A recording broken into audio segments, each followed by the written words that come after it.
One of the things I kind of learned about government at that point was these systems have their own incentive, and the incentive is not the output of their purported mission.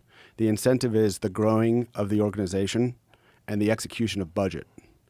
So while they're in there, I've never seen a field grade officer get dressed down more than when he didn't spend all of the money that he was budgeted for that year. Isn't that crazy? He would go to the Pentagon, and they'd be like, well, you didn't execute $300 million of OCO, of Overseas Contingent Operations Funds, here. And they would dress him down for an hour. And what people don't understand is if you don't spend that money, your budget for the next year will be lower because there's no need to have a higher budget. Instead of tying it to mission to say, did you achieve your mission objectives? Right. We started the year agreeing from the President's framework, the NIPIF, the National Intelligence Priority Framework.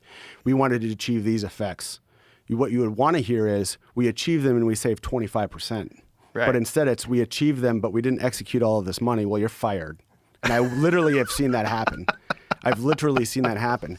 And that kind of... What a sick society. Yeah, and that kind of shifted my thinking in that these systems have their own incentive to exist and to grow, because those guys that were holding that general officer or that 06's, that colonel's feet to the fire, they also have an incentive to, because they were part of that trickle down. And then you think about that for a minute and you're like, well, it's no longer a question why we have $30 trillion of debt. 39 trillion. And then like 150 trillion of unfunded liability. In other words, we've promised people money for the next 30 years. And it's debt that, I don't see how we'll ever escape that debt.